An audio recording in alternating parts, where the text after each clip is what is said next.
유대야 사람들이 빌라도에게 대답했다. 우리에게는 율법이 있습니다.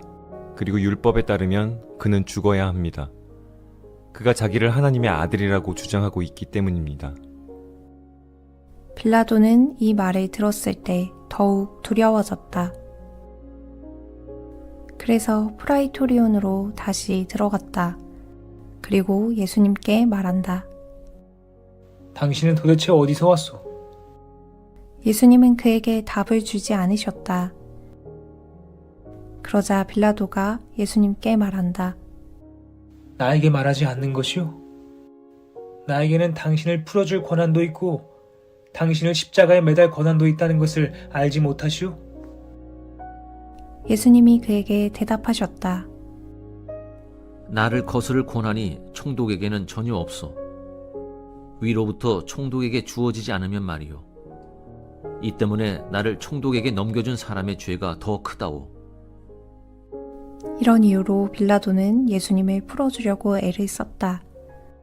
그러나 유대아 사람들은 외쳤다. 이 사람을 풀어주신다면 총독님은 카이사르님의 친구가 아닙니다.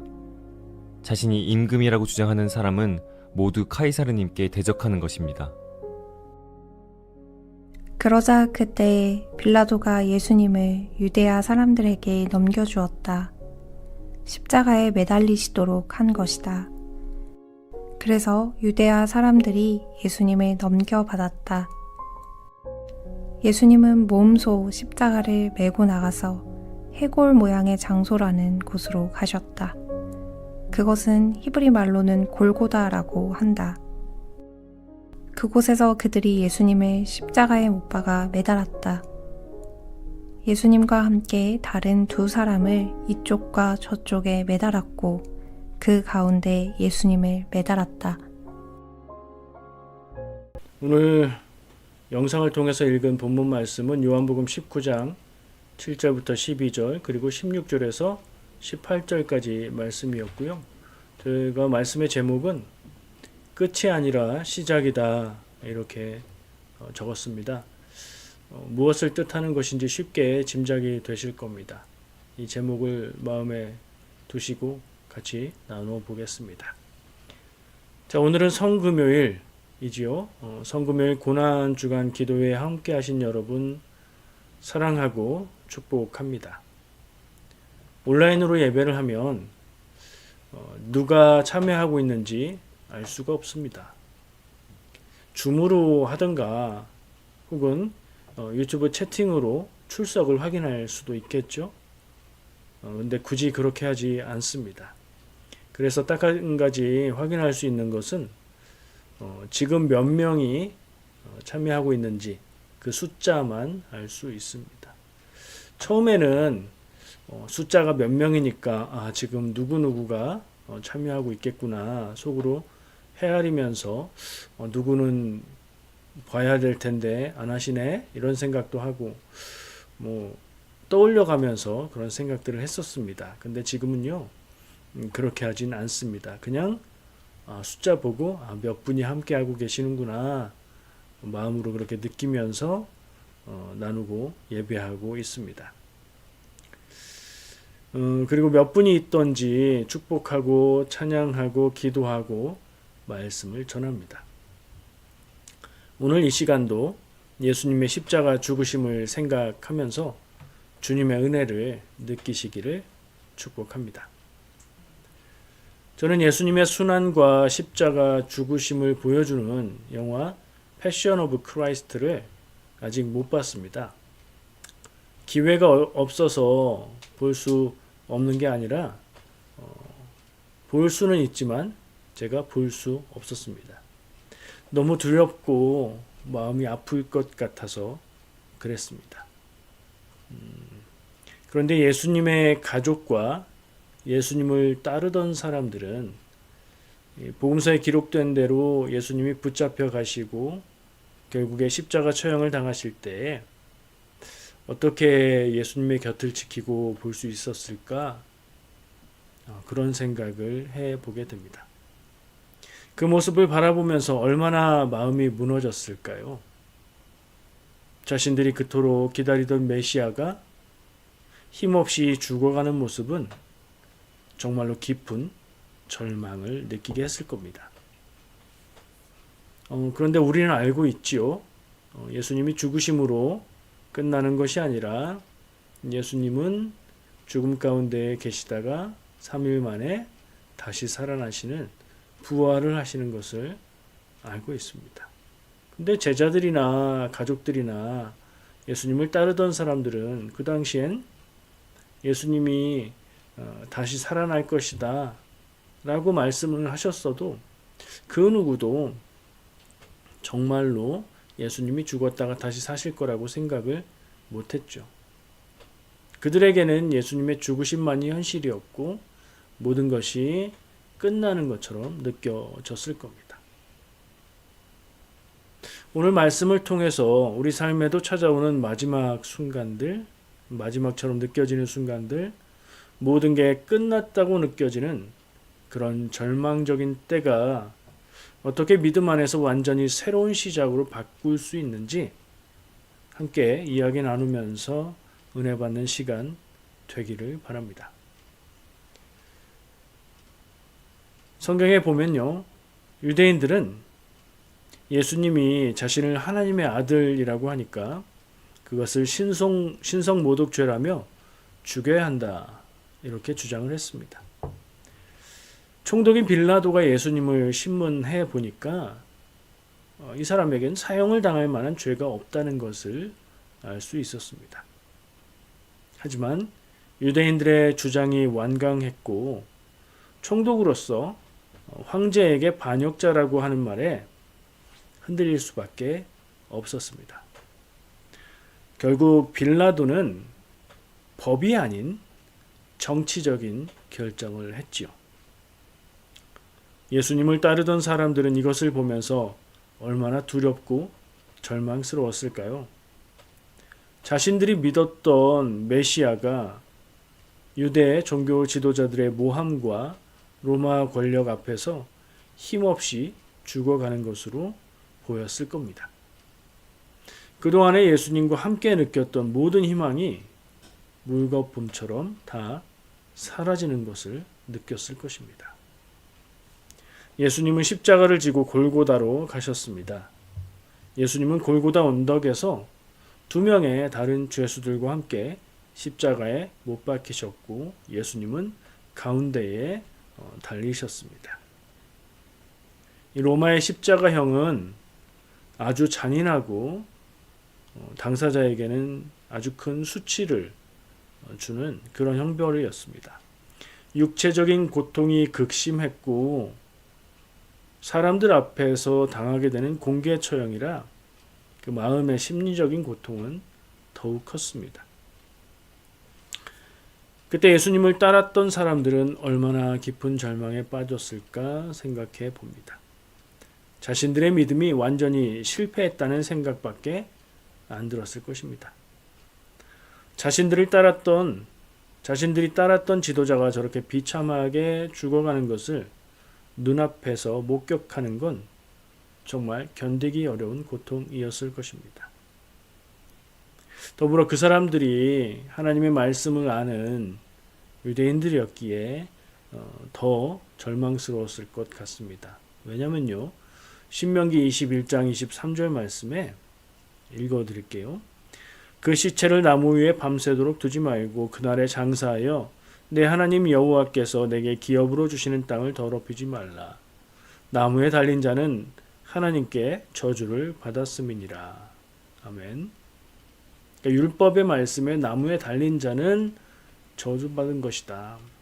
이렇게 나와 있기 때문에 유대인들은 아마 십자가에 달린 예수님을 바라보면서 그 말씀을 떠올렸을 겁니다.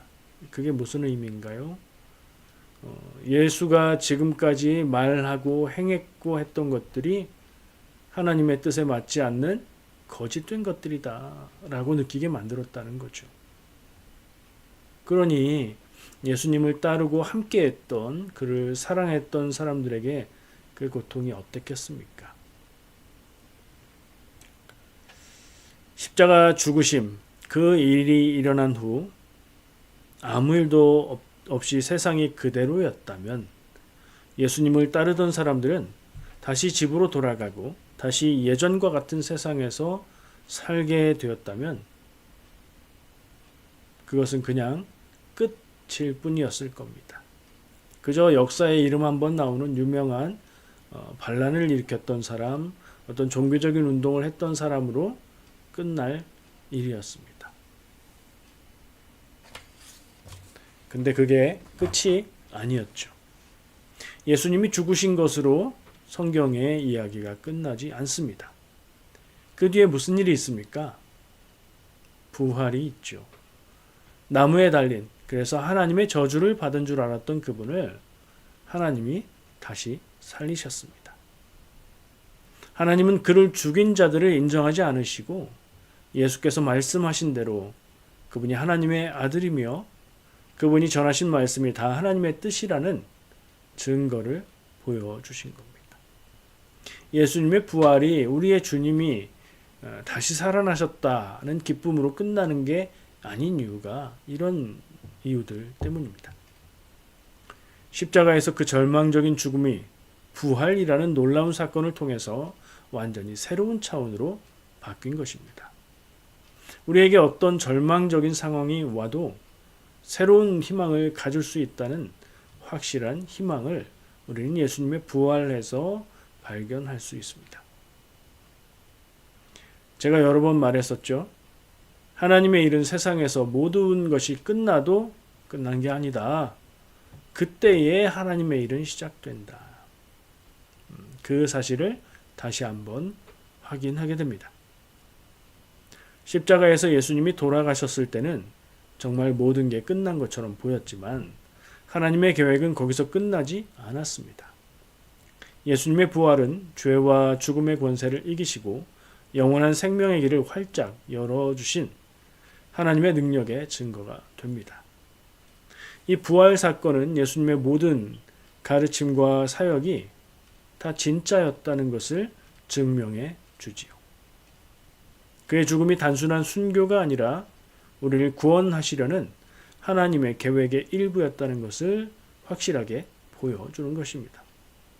그러니까 부활은 절망을 희망으로 완전히 바꾸어 버리는 결정적인 사건인 것입니다. 자, 그러니 십자가 죽으심까지만 보고 돌아서서 집으로 가버린다면 절망에 무너진 인생을 살아야 하는 것입니다. 성경에 그런 사람들을 기록하고 있지요. 예수님의 죽으심까지만 보고 집으로 돌아가는 사람들. 부활하신 예수님이 그들을 찾아가서 다시 희망을 갖게 하시죠. 그 다음에 일하시는 것, 절망, 죽음, 끝이라고 생각되는 그 뒤에도 일하시는 것이 하나님의 능력입니다. 그 다음에 일하시는 하나님을 믿는 것이 믿음입니다. 예수님의 죽음의 시간은 흔히 3일이라고 말합니다. 만으로 치면 이틀도 되지 않는 날 시간이기는 합니다. 3일에 걸쳐서 예수님은 죽음 가운데 계셨습니다. 그동안 제자들은 깊은 절망과 슬픔 그리고 두려움에 빠져 있었습니다. 그리고 나서 시간이 지나고 하나님의 때가 되어서 부활이 일어납니다. 우리의 삶에도 때로는 예수님의 십자가 죽음처럼 모든 게 끝난 것처럼 느껴지는 절망적인 일들, 절망적인 순간들이 찾아옵니다. 사업이 망하거나 갚을 수 없는 큰 빚을 지게 되거나 갑자기 사고를 당하거나 큰 병에 걸리기도 합니다. 사랑하는 사람과 헤어지는 것처럼 정말 힘든 일들이 우리를 덮칠 때 우리는 깊은 절망에 빠지게 되지요.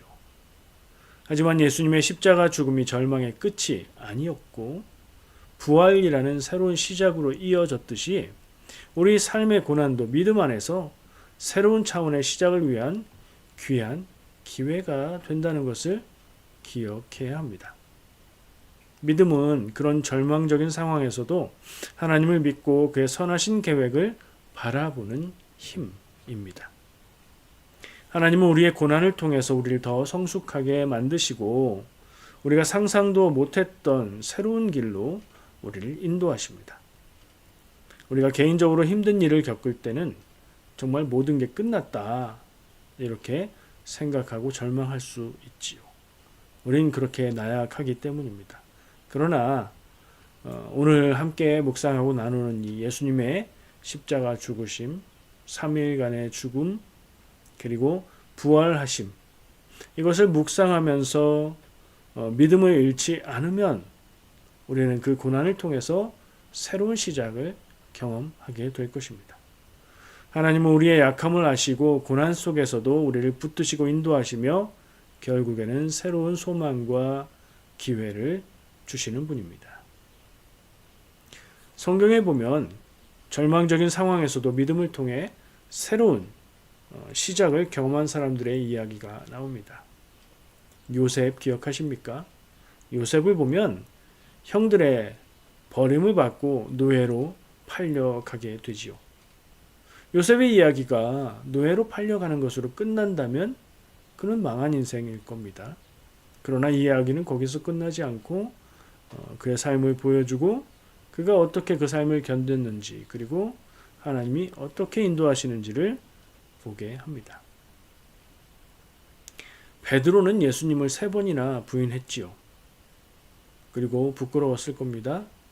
만약에 그가 그 부끄러움에 유다와 같은 길을 선택했다면 혹은 그 부끄러움에 제자들의 무리를 떠나서 집으로 돌아가 버렸다면 그리고 이야기가 끝난다면 그건 절망적인 이야기, 새드 엔딩이지요. 그러나 베드로의 이야기는 거기서 끝나지 않습니다.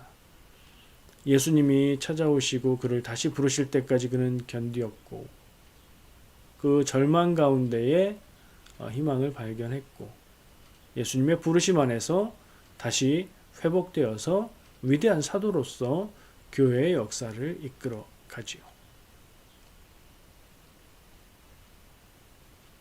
우리의 삶에 닥쳐오게 되는 그 어렵고 힘든 일들 그리고 우리가 그 일 앞에서 두려움과 절망에 빠지는 것으로 이야기가 끝나지 않습니다. 인생은 계속됩니다. 그리고 우리는 그 너머를 볼 수 있는 믿음의 증거들을 가지고 있습니다. 바로 하나님이 일하시는 시간, 모든 것이 다 끝났다 생각될 때에도 하나님의 계획과 하나님의 일하심은 끝이 아니라 그때가 시작인 겁니다. 제가 제목을 끝이 아니라 시작이다 이렇게 정했다고 했는데요. 무엇을 말하는 것일까요? 오늘 예수님 십자가의 죽으심을 기억합니다. 예수님이 십자가의 죽으심은 어쩌면 이야기의 끝일 수도 있었습니다. 하나님의 계획이 거기까지가 아니었고요. 그 이상의 그 너머의 계획을 가지고 하나님은 일을 하셨고 성경은 그 이후의 일들을 기록하고 있습니다. 부활하는 것뿐 아니라 교회가 생겨나고 교회를 통해서 땅끝까지 복음이 전해지고 있는 이야기로 이어지는 겁니다. 우리 인생은 끝날 때까지 끝난 게 아닙니다. 그리고 하나님의 일은 모든 것이 끝나도 끝난 것이 아닌 줄을 믿으시기 바랍니다. 사랑하는 여러분, 오늘 성금요일 기도회를 통해서 예수님의 십자가 죽음과 그 이후에 일어날 부활을 묵상했습니다. 십자가는 잔인하고 두려운 사형틀이지만 하나님은 그 십자가를 구원의 상징으로 바꾸셨습니다. 지금 어떤 시간을 살고 있든지 끝날 때까지 끝난 것이 아닙니다. 이것을 마음에 새기시기 바랍니다. 끝이라고 생각하면 절망으로 끝나버릴 것이고 끝이 아님을 보는 믿음으로 살면 새날이 올 줄 믿습니다. 예수님의 십자가 죽으심은 끝이 아니고 새로운 시작이다. 기억하시기 바랍니다. 기도하겠습니다.